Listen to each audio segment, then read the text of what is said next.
welcome to all of us around here, although there are quite a few people missing, but thank you very much for coming here.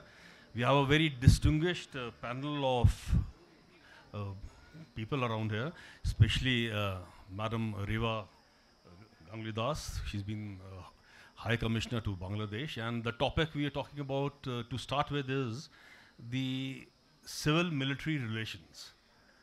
And especially in the recent past, we had a sort of a military coup in Bangladesh, and the entire diplomatic activities, they've taken a new turn in the subcontinent. So Madam Das will give us a simple picture in very simplified terms of what it holds for the future. Or the other thing is that we have a wonderful book by Dr. Aditya Sondhi, who's a senior advocate. Apart from being a senior advocate, he takes keen interest in national security, and he wrote a book which is titled Poles Apart. This book talks about the diverse cultures of India and Pakistan, especially the role which the military plays in India and in Pakistan and Bangladesh. So this is a very timely book, although it was written sometime earlier. And Dr. Sondhi, being a senior advocate, he'll let us know what the constitutional position the army holds in India, and what sort of a relationship the civil government has with the military brass. So now to start with, I would like to ask Madam Ganguly, your experience in Bangladesh and the events which have taken place, what does it hold for the future? Civil-military relations, would that be having a direct impact on India? And do you see that the future would be more risky and it's more volatile? Thank you. Thank you. I must first thank the ALF for inviting me for this festival. It's been a real pleasure being here. Also, since the discussion around the book is around this book, Poles Apart, may I congratulate Dr. Sondhi for this book. I read your book, and I think it's a very difficult subject to write on because there is very little archival material available on this relationship. And I myself, learned a lot from your book. And for reasons of security, naturally, military history is something which is not very easily available, and military, what they do tactically, etc., and records of military are also not made public. So it must have been very difficult for you to do the research, but I think we get a very good picture of how the relationship has developed. To get to the question that you asked about Bangladesh, I wish I knew what's going to happen in future. I think it's a very, very difficult situation which is in our neighborhood. And on 5th August this year, the then Prime Minister had to leave the country in the face of, massive revolt, massive protest by, first led by the students, which was then the general public joined the revolt. But the military played a very interesting role. Since we are discussing democracy and military, it was that day, the fateful day, when we saw on our television channels people moving towards the capital city of Dhaka in thousands. And that is when, we heard that Waqar-ul-Zaman, the army chief, was going to give a press conference later in the day. And I think at that point, everybody realized that time was up for Prime Minister Sheikh Hasina, and that this was probably some sort of a military coup. But what happened after that was even more interesting, because since then, the army has sort of receded from the public place. General Zaman gave a couple of interviews, one after the other. They were able to establish some degree of order. And even now, when there is law and order is a very serious problem in Bangladesh, the police is not back on jobs. 400 police stations have been destroyed. The army is playing a very quiet role. And my analysis for that is, army is back in Bangladesh indirectly in politics after almost 15 years. Before that, General Moin-backed caretaker government was very much a army-backed government. I don't think we can say that for this particular government. This is very much, a government of the interim government of Dr. Yunus, where there are the Stories are playing a very important role. There are a lot of other intellectuals, NGO community, etc. But General Wakar is definitely, the army enjoys a lot of popularity in Bangladesh, and they see the army as the only institution which is disciplined enough to have some degree of stability in the country. So army is playing a background role, and one of the primary reasons I think for that is that Bangladesh contributes a very large number of soldiers to the international UN peacekeeping, and any overt political role by the army in such a turbulent time would not be seen very positively by the international community, and that would jeopardize their future participation in UN peacekeeping, and which is something I don't think the army exactly wants to do now. So I wish I knew what's going to happen in the future, Right.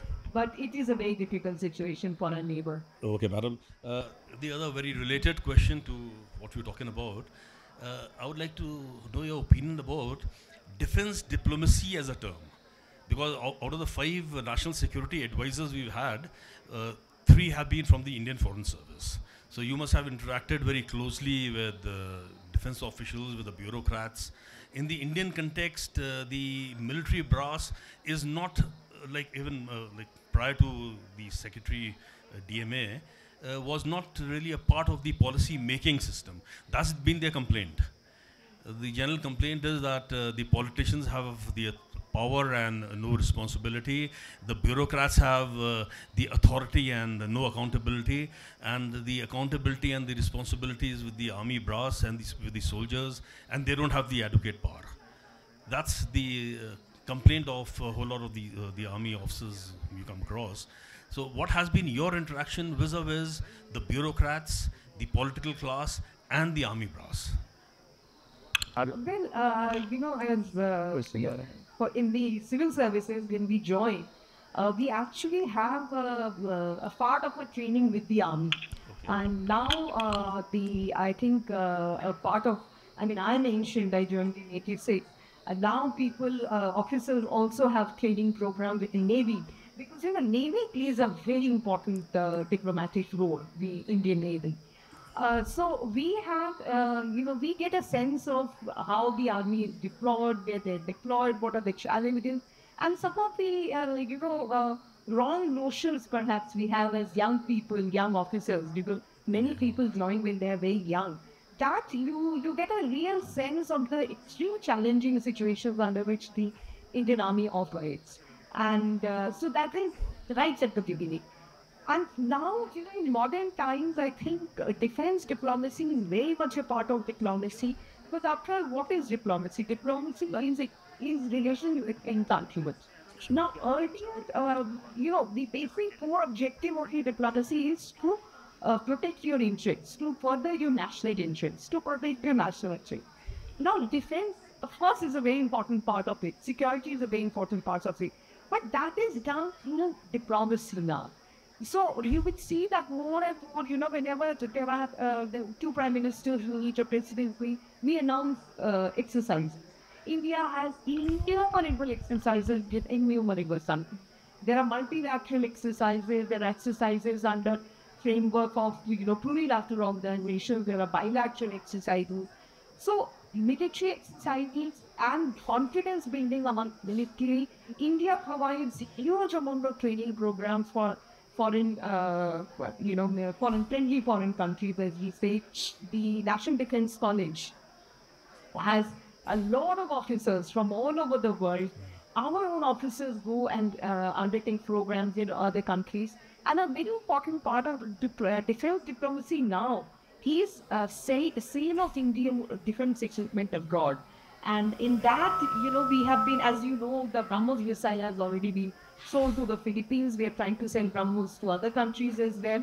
And we have sold some petrol works to Vietnam under a credit program. This was done, this is being manufactured by Larsen and Toubro. So there is HAL. HAL was pretty successful initially in Latin American countries, many countries. Ecuador bought 7, I think, helicopters, group helicopters from us. Suriname bought helicopters from us. So, this is all a part of defense diplomacy. Exercises, confidence building among countries, defense, sale of defense equipment, and training program where we will be absolutely excellent. In all of this, we excel. But our training program has been going on for a very long time, and this has been going on for a very long time, and it has been very successful. अच्छा madam, एक लोगों की शिकायत है ख़ासतौर में जब क्यों पहाड़ में तो फ़ौज से हमारा बड़ा नज़दीकी रिश्ता है, तो लोगों का ये कहना है कि जैसे जो रूलिंग क्लास है दिल्ली में, जिसमें आपका योगदान रहा है, उस रूलिंग क्लास का ऐसा कि एक फ़ौज के एक आम सिपाही से जो इमोशनल जो एक लिंक होता है वो बहुत कम है, और उसका नतीजा हुआ है अग्निवीर स्कीम जैसे आई है। तो जो ऊपर का एक जो तबका है वो ज़मीनी तबके से they have not been able to interact और अंडरस्टैंड।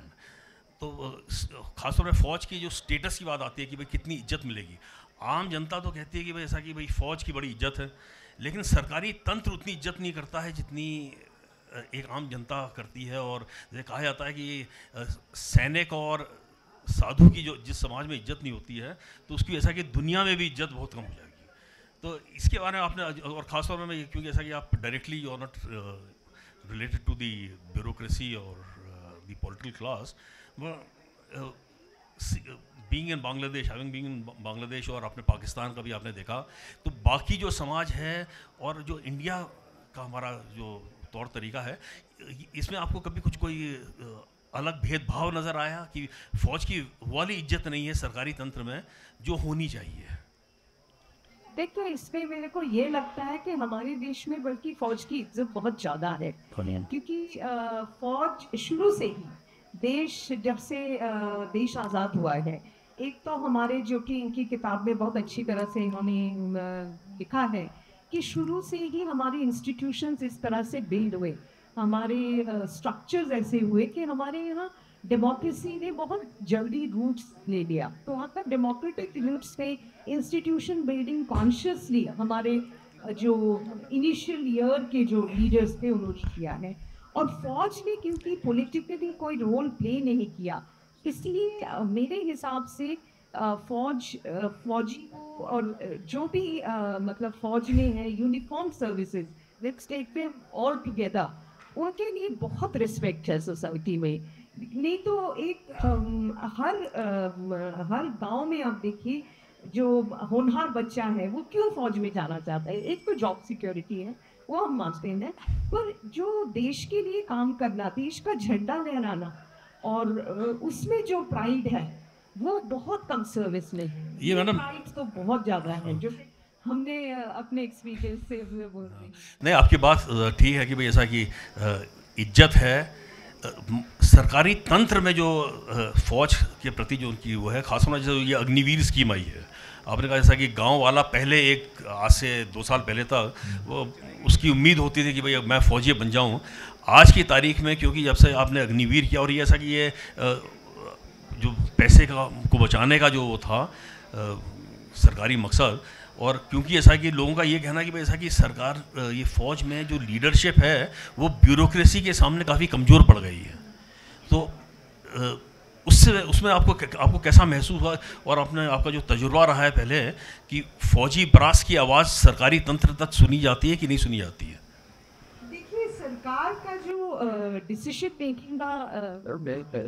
जो डिसीजन मेकिंग की जो प्रोसेस है वो बहुत कॉम्प्लेक्स है, वो बहुत आसान, मतलब बाहर से बैठ के उसको समझना थोड़ा मुश्किल है। डिसीजन मेकिंग में ऐसा अगर हम सोचे बाहर से देख के कि एक कोई व्यक्ति पूरा डिसाइड करता है, ऐसा नहीं है। बहुत स्टेक होल्डर्स होते हैं, हर डिसीजन में हमको पता है कि सरकार जो भी डिसीजन लेती है उसमें वो बहुत लोगों के लाइफ को इफेक्ट करता है, स्पेशली सेंट्रल गवर्नमेंट के लेवल पे। Okay. तो उसमें ऐसा नहीं है कि सेंट्रल गवर्नमेंट में कोई डिसीजन हो गया और बाकी हमने स्टेक होल्डर्स को इन्वॉल्व ही नहीं किया। Stakeholder involvement is very much a part of decision making process.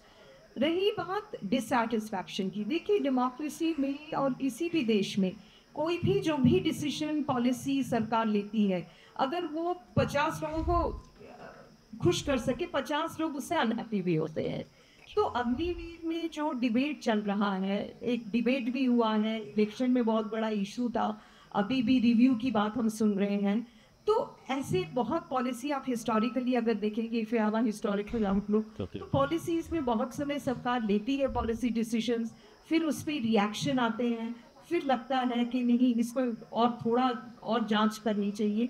पर ये जो आप जो मूल बात कह रहे हैं कि फौज को रिस्पेक्ट नहीं करता है bureaucracy, I don't think that's correct. हमारे सिस्टम में ऐसे करके हायरार्की, देखिए सरकार में हायरार्की तो है, फौज में भी हायरार्की है। एंड क्योंकि मैंने इतने साल सरकारी काम किया है, तो अगर हायरार्की के बगैर जो चेन ऑफ कमांड अगर नहीं हो तो सरकारी जो तंत्र है, जो इतना बड़ा जो ब्यूरोक्रेसी है, उसको चलाना बहुत मुश्किल है। तो मतलब अगर ब्यूरोक्रेसी, अगर हायरार्की से कोई प्रॉब्लम हमें है तो that is a different issue, वो थोड़ा फिलोसॉफिकल इशू हो जाता है। पर without hierarchy, without chain of command, whether it is civilian और इट इज मिलिट्री, बहुत मुश्किल है इतना बड़ा स्ट्रक्चर को चलाना। और उसमें हर एक की एक एक जगह है, किसी की कहीं जगह है, किसी की कहीं जगह है, पर इसमें सबकी एक जगह नहीं हो सकती है। तो इसलिए मतलब इसमें पर ये कंक्लूड करना कि फौज का किसी लिहाज से थोड़ा स्टेटस कम है, I don't think that's quite correct. Okay. Dr. Sondhi, now your expertise would be required. मैंने डॉक्टर साहब ने बड़ी अच्छी किताब लिखी है, Poles Apart. Poles Apart has it's got two perspectives. One is India, Pakistan, and Bangladesh, three countries in South Asia. They have a very different perspective about the relationship of the uniformed services and the government. The other one is that Poles Apart could have, like what I thought would be, it works on those lines also, that here we have the political class, you have the bureaucratic class, and you have the military class. There's no dialogue. There's a lack of fusion. The army and the bureaucracy seem to be at war with each other, and ultimately, like, we are living in a society where you have to have a union of views. You've got to work together as a team. That is sadly lacking. That was one of the perspectives which I found, that's the undertone of your book, that fusion could be much more effective than what it is at the present. And the constitutional status in terms of power vis-a-vis the military class, India, Pakistan, South Asia, what exactly is the chemistry? Could you explain the details? Yeah, I think you have an interesting perspective to my book, and that is certainly an undertone, because I argue that in contrast to Pakistan and to an extent in Bangladesh, where the army has usurped political power and come to stay and come to be accepted as a legitimate source of power even now. The constitutions in Pakistan was amended at a particular point, and in Bangladesh have permitted martial law. So in that sense, the army has an elevated status in those societies and is accepted by the people in many ways as the moral savior of society and the only functioning institutions. The contrast in India is that the army has actually played a reserved role, not just because it has no role to play politically under the constitution, but also in the early years when it has chosen to exercise restraint because of the inbuilt ethos of professionalism, coupled with the fact that there was never an invitation to the army to come and take center stage, as happened in Pakistan and to an extent in Bangladesh. But what's happened with that is that civil military relations in India have actually turned out to be lopsided in a different way, which is that in many contexts, the armed forces remain to be, continue to be taken for granted in a sense. And I see how often there is litigation in court, for example, on matters of pensionary benefits, promotions, due recognition in times of combat. And all of that tells you that, coupled importantly, I think also with the aspect of equality on pay, right? The grievance with the pay commission reports over the years has remained, and that parity between the armed services and the civilian brass has really not been achieved to the satisfaction of the armed forces. Now, the point for me here is that in this fine balance that we achieved with the military remaining out of politics, not having a political voice, in some ways it has been underplayed according to me. And I do think that the bureaucracy to a large extent has possibly taken the institution for granted in these matters. And I think it would be far better if in these matters our civil military relations improve in such a fashion that these grievances are met. The other, of course, is on matters of policy, and that's, I think, more important in a way. And recently I was reading Colonel Pavitran Rajan's piece, where he says, strategy must drive policy and not vice versa. And if policy is being made at a bureaucratic level, where the inputs from the experts are not being taken into account, and then the strategy is being developed to implement that policy in which the armed forces have really not participated enough, that's a very lopsided situation. And I think that needs a bit of course correction. In my book, you would have seen several instances where I mentioned that in the early years, in the 50s, advice on China was not heeded. Right. But when you reached the 71 war, for example, with Bangladesh, your civil-military relations were at a much better position because at least operationally the government was willing to listen. Even though the larger policy decisions of whether to go to war or not were being made in New Delhi by the civilian top brass, but operationally there was still a voice for the army. And I think that was perhaps a sweet spot in our history. Okay. Well, Dr. Sondhi has given us a reasonably clear picture, but being a very senior advocate, I was quite curious that you have 15,000 court cases in the armed forces tribunals. 83,000 cases have come up for the tribunals over the last 15 years. And that, by the law of averages, it works out to about, say, 1 in every 20 soldier, he has a complaint. And when a person has a complaint, there's something, complaint of such dimensions, there must be something wrong somewhere. What is the constitutional status of the army? Like in the constitution, does the army have, like someone was just telling me, I'm not very sure about the details, that there's hardly any reference to the army and the status of the army in the Indian constitution. Where exactly does that stand? That's right. I mean, look, the armed services operate under the 3 statutes by which they are governed, the Army Act, the Navy Act, and the Air Force Act. Okay. And their role is crystal clear that it is meant to be in the defense against external aggression. Where things get more interesting is, say, in the matter of AFSPA. Now, AFSPA is an exception to this principle that you actually have the armed services deployed in matters of internal law and order. Okay. And that is again through a special statute, which is the Armed Forces Special Powers Act. And that traces itself also to the Constitution. It has been upheld by the Supreme Court. Its validity was challenged. But the important point to be made here is that our Constitution makes no reference to martial law.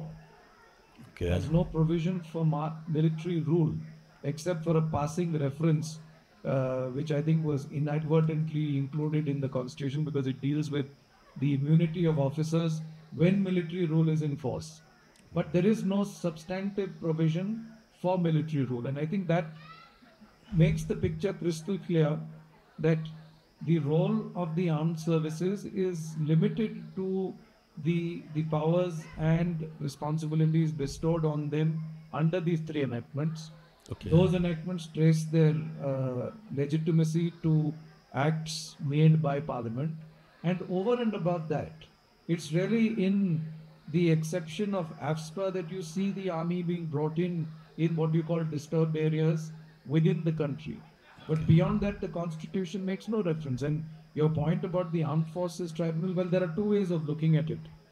One is that there are many grievances, but I would also say that it's healthy for a democracy that you have a special tribunal dealing with those grievances. It's not that before the Armed Forces Tribunal there were not service grievances on the part of the officers or soldiers, right? Those were always there. But to have a specialized body, and legally we are moving towards that. This era of tribunalization, be it for service law, the National Rail Tribunal, the Securities Tribunal, right? The electricity tribunals, by and large, a lot of sectors have specialized tribunals where you have judges and domain experts deciding. So in a way, I think it's healthy that you have the Armed Forces Tribunal to decide these disputes. But yes, the volume is large. What I do think is disturbing is the type of cases that the government chooses to carry to the Supreme Court. Many a time there are cases on pension and so on, which could easily be closed, right, by appropriate mediation, or orders of the tribunal could be gracefully accepted and implemented. But the fact that the government chooses to challenge each and every of those orders in the Supreme Court tells you that something is wrong. There is a trust deficit. Yeah, there's the trust deficit factor. Related to that, we were talking about the fusion between the army, the defense services, and the ministry. Isn't that surprising that the defense of India is the responsibility of the defense secretary? Now, how do you sort of analyze that? The defense secretary, a person who's got no military experience, and who's got no interaction with the army directly per se, he's the person who is responsible for the defense of India, whereas you have uniformed generals here, or even a minister. Shouldn't a political authority or a uniformed person be responsible for the defense of India? Yes, ideally yes, but we have to look at the historical reasons for this. Okay. In many ways, the bureaucracy was a counter-coup measure in our early history. Okay. The government at the time was conscious of what was happening in Pakistan. The government and the leaders were not very keen on the generals having a say beyond their remit. Okay. And to be frank, they felt threatened by them. And therefore, the bureaucracy in many ways came in as a counter-coup mechanism to create a buffer, a two-way buffer, a buffer as against the military going too far, and also in a way keeping the political class apart from the army. That's how it's happened historically. But now, at this point in time, the CDS, for example, the Chief of Defence Staff, was meant to be an experiment to kind of bridge that, have a single voice from all three services, try and reduce the red tape, and have a more smooth decision making. But I think we've now got the systems so deeply entrenched in us that it'll be difficult to change that way. And with that said, the bureaucracy, the defense ministry, the defense secretary will continue to hold this way. And I would again say it's to the credit of the armed forces that you see no protestation really. The protestation I have seen is in biographies of retired officers. Okay. That's, I think, a very responsible way of voicing your dissent. Yeah, because lately you had a book by General Navarane. It's still stuck. That's because of his comments on Agniveer. Yeah, his comments on Agniveer, they are out in the public domain. मगर अब कोई ना वो बोल पा रहे हैं और लोगों की ऐसा कि भाई when you have these sort of questions being asked, and especially amongst because here in this area you have predominantly Fauji culture, people ask कि भाई ऐसा कि a person, a general who was good enough to command an army of 1.3 million, एक किताब नहीं लिख सकता क्या वो है? वो आपने भाई किताब को रोक रखा है. So trust deficit and the lack of fusion. But that tells you how dominant the executive is. Okay. Number one, it tells you that there's really no pushback even on matters like this. And I have a different view on Agniveer, if I may Okay. make that comment, which is that you've achieved this balance of keeping the military and the military itself keeping out of politics. A, don't take it for granted, and B, don't tamper with that status quo. I strongly believe that, because it is these sort of experiments in Pakistan and in Bangladesh that have gone wrong. And if you start tampering with this status quo, tampering with what is really the, not just the role, but I think the ethos of the armed forces, then things can go anyway. It's a different matter that they haven't. Even with Agniveer, a lot of the top brass was unhappy with it. A lot of veterans are openly unhappy about it. And fine, you may have experimented, you try and roll it back, etc. That's a different matter. But I think in principle, the government must think many times before undertaking experiments like Agniveer, or for that matter, even with APSPA, where you're changing the grain. The grain is that constitutionally the military stays out of internal matters, it does its own thing, and it also has a certain regimental spirit and an ethos that helps it function the way it does. Let that remain. And Good. it's not just that. Even, for example, where I write about Operation Blue Star, or the IPKF operations and other instances, they're all asymmetrical situations, abnormal situations where the armed forces were getting dragged into scenarios that they need not have. But they were. It's a different matter that it didn't end badly. But at the same time, I think one mustn't take history for granted. For starters, you must respect that history. And any such decision, I think, must be thought through deeply, and it must be thought through in the context of what's happening in your neighborhood. Your examples are readily available to you. Now, Mr. Pant, पंजी ने ऐसा है कि cabinet secretariat में काम किया है, additional secretary थे आप, तो पंजी आप ये बताइए कि आपको कैबिनेट सेक्रेटेरिएट जिसे भाई ब्यूरोक्रेसी का हार्ट कहा जाता है, सरकारी तंत्र का हार्ट, कम से कम आज से जब आप थे उस टाइम तो कैबिनेट सेक्रेटेरिएट के पास पूरी पावर थी, वहाँ आपका क्या, आपने क्या देखा कि भाई जो इंटेलिजेंस है या कैबिनेट सेक्रेटेरिएट के ब्यूरोक्रेट्स हैं या इवन कैबिनेट के जो मेंबर हैं, उनका रिश्ता नेशनल सिक्योरिटी के साथ कैसा रहा, खास तौर पर फौज के लोगों के साथ कैसा था? जैसे कि आप कह रहे हैं कि आर्मी का और ब्यूरोक्रेसी का क्या संबंध था, और मेरे ख्याल से तो ये है कि बहुत सारी कमेटीज हैं गवर्नमेंट में, जैसे जो इंटेलिजेंस कमेटी है, वहाँ भी सिविल और आर्मी के बीच में इंटरेक्शन होता है और एक दूसरे से डायलॉग होता है, डिस्कशन होता है, बातें पूछी जाती हैं।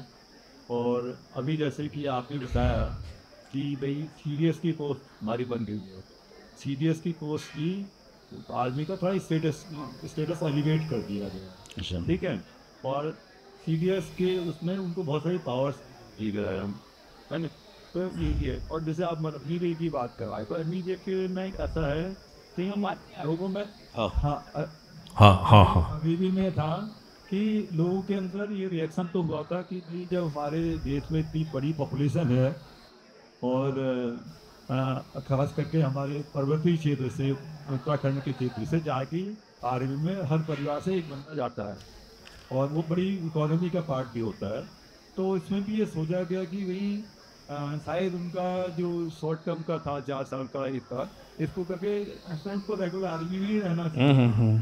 लेकिन जब सरकार ने किया तो उसमें आर्मी में जैसे सोडी साहब बता रहे हैं कि थर्ड ऑफ ब्रास में भी डिस्कंटेनमेंट आया था, लेकिन जब डिसीजन बात आई तो उसमें जितने भी चीफ से आर्मी एयरपोर्ट नेवी के और सब लोगों ने सरकार को हाँ ही बोला, तो नहीं बोला ना, सबने हाँ बोला, तभी तो ये डिसीजन लिया गया। हाँ, उसके बाद जब डिसीजन लेके अग्निवीर बाहर आ गया और जब पब्लिक में रिएक्शन आया इलेक्शन के टाइम पे, तो तब सरकार को लगा कि शायद हो इसमें कुछ इम्प्रूवमेंट किया जा सकता है, तो उन्होंने बाद में थोड़े इम्प्रूवमेंट करने की कोशिश की। उनका 4 साल का टर्म था, रिटायरमेंट के बाद को पैरामिलिट्री फोर्सेस मिलेंगे, रिटायरमेंट के बाद पुलिस फोर्सेस मिलेंगे, और अब ये भी सोचा जा रहा है कि उसमें से पहले हाँ कि 25% लोग बोलेंगे, आप कह रहे हैं कि 50% लोग बोलेंगे, हो सकता है कल ऐसी सिचुएशन में आ जाए 75% लोगों को उनको कंटिन्यू कर। तो फिर साहब ये करने की जरूरत क्या थी? अगर ऐसा कि आपको 25% से, क्योंकि ऐसे कि जब ट्रेनों में आग लगनी शुरू हुई तो उसके बाद हमारा सरकारी तंत्र जागृत हुआ कि भाई अब ऐसा कि इसको बदलना पड़ेगा। अगर आपको पहले ही आप ऐसे कदम उठा लेते, और जो ये 25% की बात हो रही है ना कि भाई हम इनको पैरामिलिट्री में डालेंगे और ये सब, हाँ, तो लॉन्ग टर्म में अगर आप वो देखिए परसेंटेज के हिसाब से आता है। अगर 40,000 अग्निवीर हर साल रिटायर हो रहा है तो उसमें ऐसा है कि अगर आप वैसे देखेंगे भाई 10% का जो रेशियो आता है इन एक्चुअल पावर, वो ऐसा कि 5-6 हज़ार से ज़्यादा नहीं आएगा। और अभी तक जो पुराना रिकॉर्ड रहा है एक्स सर्विसमैन के लिए, एक सरकारी डिपार्टमेंट है साहब, department of ex serviceman welfare. ये जो डिपार्टमेंट है ये वेलफेयर बिल्कुल नहीं करती। ये कम से कम इनके 5 या 7 हज़ार केस भूतपूर्व फौजियों के खिलाफ है, सुप्रीम कोर्ट तक। सुप्रीम कोर्ट में अभी कहीं खबर आई थी कि इन्होंने वकीलों को 40 करोड़ रुपए दिए हैं, लेकिन ऐसा कि वहाँ पर जो जिनको देना चाहिए था कंपनसेशन, उनको अगर 50 करोड़ देना होता, उसकी वजह उन्होंने ऐसा कि 40 करोड़ कोर्ट में खर्च कर दिए। और ये department of ex serviceman welfare कहलाया जाता है। तो इसमें ये लगता है कि भाई थोड़ा सा कि इसमें एक कम्युनिकेशन जो होता है, एक आपसी रिश्ता, कि सरकार समझ रही है कि ये नहीं समझ पा रही कि भूतपूर्व सैनिक के साथ बेइंसाफ़ी हो रही है। जैसे यहाँ भी हर डिस्ट्रिक्ट में एक अफसर होता है जिसका काम है भूतपूर्व सैनिक का भला करना। वो ऐसा है कि चाय और समोसे के अलावा कुछ नहीं कर सकता है वो। तो आपको कभी वहाँ महसूस नहीं हुआ कि कैबिनेट सेक्रेटेरिएट तो पहले तो पूरा भाई इंडिया का जो मिलिट्री स्ट्रक्चर है उसका हर फाइल वहीं जाया करती थी, चाहे अब उसके बाद अब बदल गया है माहौल, कि इसमें कुछ परिवर्तन होना चाहिए। इसमें फ्यूजन की यहाँ बात आती है, और ख़ासतौर में मैन पावर की, क्यों हमारा संबंध तो पॉलिसी से उतना नहीं है जितना मैन पावर से है। तो उसमें कुछ परिवर्तन लाने की ज़रूरत है। देखिए ना, सरकार में बहुत सारे फैसले लिए जाते हैं, जैसे कि फार्मर्स एजिटेशन भी चला, फार्मर्स एजिटेशन के खिलाफ भी आवाज़ें आई हैं, सरकार ने उसमें थोड़ा बहुत परिवर्तन किए। ये भी एक एक्सपेरिमेंट सरकार ने किया। और सरकार का जो एक्सपेरिमेंट हुआ ना, सरकार में जो एक्सपेरिमेंट हुआ तो वो डिफेंस फोर्स के जो एक्सपर्ट थे, टॉप लेवल के जो टॉप क्लास डिफेंस ऑफिसर्स थे, उनसे पूछा तो गया ना सर। वो जो टॉप लेवल वाले थे वो अब चिल्ला रहे हैं वो, ठीक है। लेकिन हो सकता है कि सरकार ने एक्सपेरिमेंट किया, सरकार को लगा कि ये एक्सपेरिमेंट ठीक नहीं है, हो सकता है उस एक्सपेरिमेंट में परिवर्तन और आ जाए, ये हो सकता है। ऐसा नहीं है कि सरकार ने अपने डिसीजन नहीं बदले, सरकार ने बहुत सारे टाइम पर अपने डिसीजन बदले भी हैं। तो हो सकता है कि इसमें भी सरकार को ये लगे कि हम इसको बदल देंगे तो और कुछ मॉडिफिकेशन ले आएंगे, ऐसा हो सकता है ना। और जहाँ तक आर्मी की बात आप कह रहे हैं, आर्मी की बात जो हम करते हैं डिफेंस फोर्सेस की बात, प्री इंडिपेंडेंस में आर्मी का स्टेटस दूसरा था। वहाँ उनका जो प्रोटोकॉल में उनका हायर लेवल था। पोस्ट इंडिपेंडेंस में हमारे इंडिया में उनका प्रोटोकॉल में नीचे लेवल आ गया, जो कि हमारे को पैनलिस्ट ने दोनों बता दिया है कि भाई वो इसलिए आया कि हिंदुस्तान ने या भारत ने हमारे पड़ोसी देशों राज्यों में देखा कि वहाँ क्या चल रहा है, आर्मी किस तरह टेक ओवर कर रही है, कू हो रहे हैं, काउंटर कू हो रहे हैं।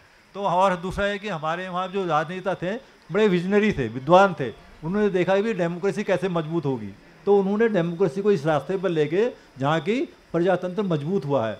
और आज के दिन में चाहे आप तीनों देशों में जिसकी हम बात कर रहे हैं, तीनों देशों में आज के में करेंगे तो सारे विश्व में जो भारत ने आगे अचीव किया वो और लोगों ने तो नहीं किया ना। पाकिस्तान और बांग्लादेश तो बहुत पीछे रह गए, हम बहुत आगे निकल गए। तो डेमोक्रेसी का जो हमारा क्या, चाहे अपने आर्मी को था हो सकता थोड़ा लोअर लेवल पर लाया गया लेकिन तो हम उसका फ़ायदा तो हिंदुस्तान को मिला ही मिला ना। हाँ, लेकिन मैं एक बात जरूर कहूँगा कि जहाँ रैंक की बात है, आर्मी और डिफेंस, सिविल ब्यूरोक्रेसी और मिलिट्री के बारे में उनका जो रैंकिंग पैटर्न है, रैंकिंग पैटर्न में एक बात जरूर कहूँगा, डिफेंस में उनके रैंकिंग पैटर्न में कुछ सिंक्रोनाइजेशन होना चाहिए कि जिस एक आर्मी में कोई ऑफिसर जाता है तो वो कर्नल पर रिटायर हो जाता है, उसके साथ में सिविल लेवल पे कौन आदमी रिटायर होता है। तो मेरे ख्याल से उनके पे पैरिटी उतनी इम्पोर्टेंट है जितनी रैंक पैरिटी है। मेरे ख्याल से रैंक पैरिटी होनी चाहिए। चलिए साहब, अभी ऐसा कि दो हमने सरकारी जो ख्यालात हैं, मैडम एम्बेसडर ने भी ऐसा कि एज अ डिप्लोमेट दिया, आपने एज अ ब्यूरोक्रेट दिया, वकील साहब हमारे यहाँ बैठे हुए हैं, बेंगलोर से आए हैं अच्छा दिल्ली से, हाँ दिल्ली से, सुप्रीम कोर्ट का इनका तजुर्बा है, इन्होंने एक न्यूट्रल अपनी राय दी। अब ऐसा कि हमारे प्रमोद जोशी जी हैं, बड़े वरिष्ठ पत्रकार हैं, अब आजकल एक डिफेंस मैगजीन भी निकालते हैं। अब इनसे यार हम पूछते हैं कि भाई ऐसा कि जो अभी हमारा नेशनल सिक्योरिटी का जो पूरा सिस्टम है, जिसमें कुछ खामियां काफ़ी हैं, अखबार में भी आती हैं उनकी खामियों के बारे में, इम्प्रूवमेंट की क्या गुंजाइश है, और आपसी जो रिश्ते हैं और सरकारी तंत्र में क्या और हो सकता है, और क्या लग रहा है, क्योंकि ऐसा कि आप जो देख रहे हैं, जैसे अंग्रेजी में कहा था कि the world is at war, this is a clash of civilisations, और ऐसे माहौल में यूक्रेन में है, आपका वेस्ट एशिया में है, Pakistan, Bangladesh, everyone is absolutely on the war path. ऐसे माहौल में हमें बदलाव की कहाँ गुंजाइश है और क्या खामियां हैं, ये हमारे प्रमोद जोशी जी जरा हमें समझाएंगे अपनी राय, न्यूट्रल राय। देखिए, न्यूट्रल राय तो क्या होगी, लेकिन ये है कि हमने जो दो राय अभी सुनी, एक थोड़ा लीगल पॉइंट ऑफ व्यू से और एक थोड़ा फॉरेन पॉलिसी से रिलेटेड था उसका।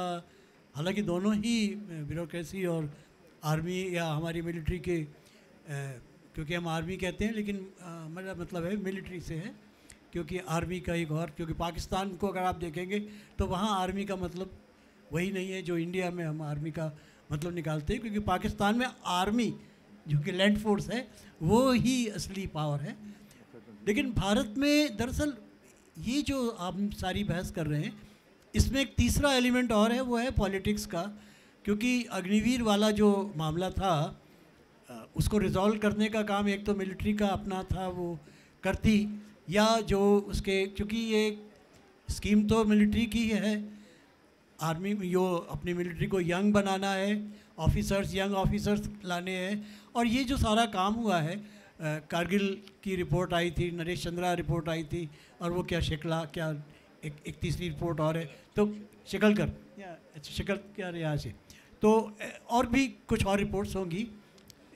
पर्पज़ यह है कि जो मॉडर्नाइजेशन, क्योंकि फोर्सेस का मॉडर्नाइजेशन हो रहा है, चाइना ने अपना हमसे पहले कर लिया है, यूनाइटेड स्टेट्स वगैरह की मिलिट्री जिस पैटर्न पे काम करती है, हम थिएटराइजेशन के उस पे जा रहे हैं, और थिएटराइजेशन के लिए ज़रूरी है कि इनके बीच में आपसी कोऑर्डिनेशन, बल्कि एक तरीके की हम उसको कह रहे हैं आगे जा कर के कि जो इंडिपेंडेंट आईबीजी क्या है वो, तो जो यूनिट्स ऐसी होंगी। तीसरे टेक्नोलॉजी का प्रवेश हो गया है। अग्निवीर के बारे में हम जब बात करते हैं 4 साल का, मैंने देखा है कि हम बहुत सारे लोग गाँव में, चूँकि ज़्यादा इसका वो है, 4 साल के लिए बच्चों को इंजीनियरिंग या ऐसे कोर्सेज़ भी कराते हैं, और 4 साल के बाद कोई गारंटी नहीं होती कि उनको नौकरी मिल ही जाएगी, जबकि अग्निवीर की भी एक ट्रेनिंग है जो 4 साल की है। उसके बाद 25% की तो गारंटीड नौकरी है, जो शायद अब जैसा कि पंजी बता रहे हैं 50% के लिए तैयार सरकार हो रही है। इसके अलावा उनको एक कंपनसेशन का पैकेज है। इसके अलावा, क्योंकि कई बार जो पॉलिटिकली बात कही जाती है वो ये कि क्या नौकरी मिले, अगर नहीं मिलेगी तो उनको क्या मिलेगी, सिक्योरिटी गार्ड बन जाएंगे। ऐसा नहीं है, क्योंकि अब फोर्सेस जो हैं खाली गोली चलाने का ही काम नहीं करती, उसके अंदर कंप्यूटर ऑपरेटर्स भी होते हैं, ड्राइवर्स भी होते हैं, मैकेनिक्स भी होते हैं, अच्छे थोड़े से बेहतर किस्म के पैरामेडिक्स होते हैं। कई तरीके के जॉब्स हैं जो आर्मी के या मिलिट्री के अंदर होते हैं।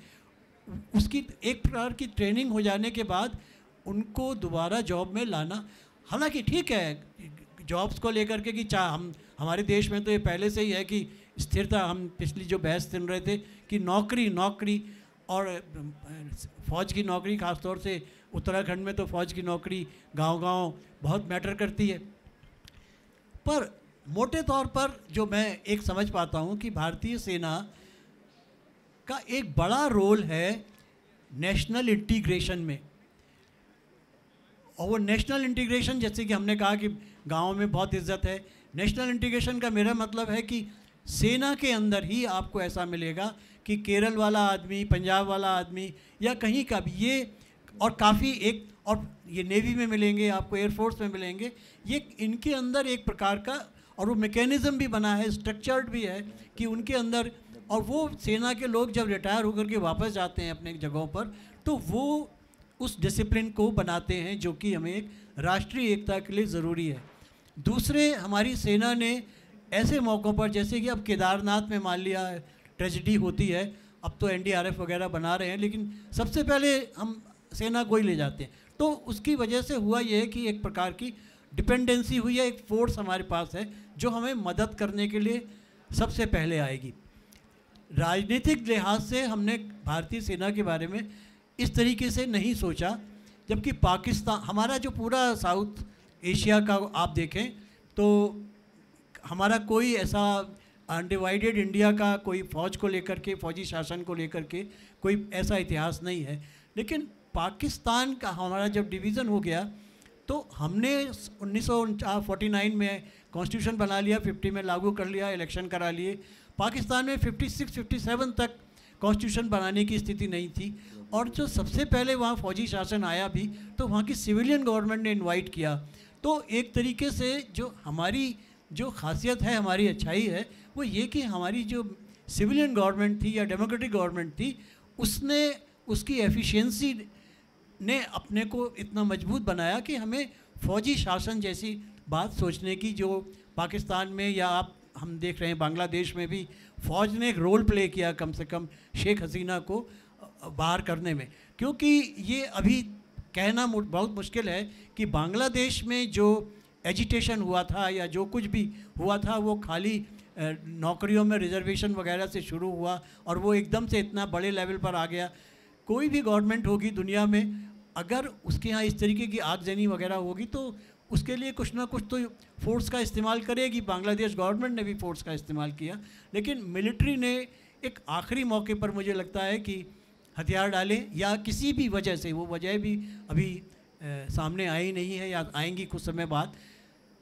क्योंकि ये पूरा जो मूवमेंट है, ये पूरा मूवमेंट बांग्लादेश का जो 1971 में हुआ, उसको उसका या तो शेष पाकिस्तान, जिसको मैं शब्द इस्तेमाल करता हूँ कि बांग्लादेश के अंदर जो बकाया पाकिस्तान बचा हुआ था, वो बकाया पाकिस्तान किसी तरीके से फिर से उभर करके आया है। वो आगे होगा क्या होगा पता नहीं, लेकिन अब सुनाई पड़ा शेख मुजीबुर रहमान से रिलेटेड जो तारीखें हैं छुट्टी वगैरह की वो ख़त्म हो रही हैं। तो वो एक तरीके से उस 71 की की जो भी क्रांति थी उनकी, उसके एक उल्टा होने जा रहा है, हो रहा है आगे हमारे और उनके लेकिन हम जब, चूँकि हमारी बात फॉरेन पॉलिसी से शुरू होकर के आर्मी तक आ गई, और ये बात बहुत इतना बड़ा डायमेंशन है कि हम कंफ्यूज हो जाते हैं कई बार कि मैं ये बात इस चीज़ को लें या उसको लें, क्योंकि हम फ़ौज के रिश्ते और ब्यूरोक्रेसी के रिश्ते पर जब बात करते हैं, मैं उसके बारे में बहुत कहना बड़ा मुश्किल है। हमारे वकील साहब हैं, उन्होंने उसके लीगल एस्पेक्ट्स पे क्लियर किया। लेकिन पाकिस्तान में, ख़ास तौर से पाकिस्तान में इतनी बार फ़ौजी शासन आया है, लेकिन वहाँ की कोर्ट्स, अदालतें कभी ये तय नहीं क्योंकि कॉन्स्टिट्यूशनली भी पाकिस्तान इसको स्वीकार कर चुका है कि मिलिट्री फ़ौजी शासन बड़ी आसानी से और वहाँ पर लागू हो जाता है। और इसी वजह से आज तक एक पाकिस्तानी प्राइम मिनिस्टर ने अपना टेन्योर पूरा नहीं किया। कम से कम हमें इस बात का तो फ़ख्र होना ही चाहिए कि हमारे यहाँ सिविल गवर्नमेंट जो भी इलेक्ट होकर के आती हैं वो पूरे चलती है, या अगर नहीं भी पूरी चल पाती है तो इलेक्शन होता है। हालांकि हमारे तो इलेक्शन लंबा ही हुआ है, देर से कोई ऐसा बहुत मौका नहीं आया कि हमारी मिड टर्म पोल करने के मौके आए हो। 91 का एक ऐसा मौका है, अदरवाइज़ ऐसे मौके नहीं हैं। तो इस पाकिस्तान की सोसाइटी को, और अच्छा पाकिस्तान के अलावा हमारे इलाके में, चूँकि म्यांमार में वहाँ का जो इंडिपेंडेंस मूवमेंट है उसमें फ़ौज का रोल रहा है, जनरल ऑंग सान जो सूची के फादर, वो, या इंडोनेशिया में भी मिलिट्री का एक रोल रहा है, थाईलैंड में है। तो ये पूरे एरिया में मिलिट्री का रोल, पॉलिटिकल रोल रहा है, जो हमारे देश में नहीं हुआ है किसी भी वजह से। हमारी जो पॉलिटिकल लीडरशिप थी, हमारी चाहे ब्यूरोक्रेसी थी या हमारे जो भी लीडर्स थे पुराने, उन्होंने ऐसी स्थितियां नहीं आने दी और एक आर्मी को, मिलिट्री को प्रोफेशनल सीमा तक उसको रखा। तो ये चीज़ मुझे अच्छी लगती है। पत्रकार के रूप में जहाँ तक मैं समझता हूँ कि ये मिलिट्री को लेकर के जो हमारे देश में या सैनिकों को लेकर के जो हमारे देश में सम्मान है, वो किसी का भी सैनिक अफसर का या किसी का भी, वो सम्मान हमारे देश की शायद अपनी एक विशेषता है। दूसरे भले ही सेना के लोग राजनीति से अलग रहते हो, लेकिन रिटायर होने के बाद देश के गांव-गांव में जो सबसे बड़ा रोल, सबसे ज़्यादा इम्पॉर्टेंट रोल, क्योंकि पॉलिटिक्स को हम खाली सत्ता की पॉलिटिक्स नहीं ना लें, क्योंकि वहाँ पॉलिटिक्स का यहाँ आशय ये है कि वहाँ कई तरीके के इनिशिएटिव्स होते हैं गांव के अंदर। उसमें रिटायर्ड फौजी जितने भी हैं वो सबसे आगे का रोल प्ले करते हैं, क्योंकि वो डिसिप्लिन्ड लोग होते हैं, उन्हें बहुत सारे काम को मिलजुल करके काम कराना आता है और थोड़ा फिजिकली भी तैयार होकर के आते हैं। और एक ट्रेडिशन भी है उनकी, क्योंकि आमतौर पर गाँव में या हमारे शहरों में भी एक परिवार में अगर फ़ौज का है तो फिर बच्चा फिर फ़ौज में जाने की सोचता है, उसके बच्चे भी। तो ये एक फ़ौज को लेकर के एक बड़ा भारी एक ऐसा हमारा जो इज्जत का वो है, वो शायद हमारे अपनी एक विशेषता है और देशों का, चूँकि मेरे को बहुत ऐसा अनुभव नहीं है। पर ये हम अब ये अग्निवीर वाला जो मामला है, मुझे ऐसा लगता है इसको अगर हम फोर्सेस और सरकार के ऊपर ही छोड़ देते, लेकिन जब ये इलेक्शन में जब मसला ये उठा, और शायद जानबूझ करके उठा, क्योंकि इलेक्शन में इसका ये पिछला जो 2019 का इलेक्शन हुआ है उसके कुछ समय पहले से ही ये शुरुआत की गई थी, तब लागू भी तभी हुआ है उसके आसपास, तो उसने इसकी एक रंगत बिगाड़ दी। और अब सरकार जो कुछ भी करेगी, अगर जैसा कि पंजी कह रहे हैं 50% करेगी, तो आशुतोष जी सही कह रहे हैं कि पहले ही क्यों नहीं कर दिया। तो ऐसे सवाल भी आएंगे, वही पॉलिटिकल सवाल बन कर के आएंगे। तो पॉलिटिक्स का इसमें आ जाना मुझे तो अच्छा लक्षण नहीं लगता, लेकिन मेरे हाथ में रोकने की कोई ऐसी चीज़ नहीं है।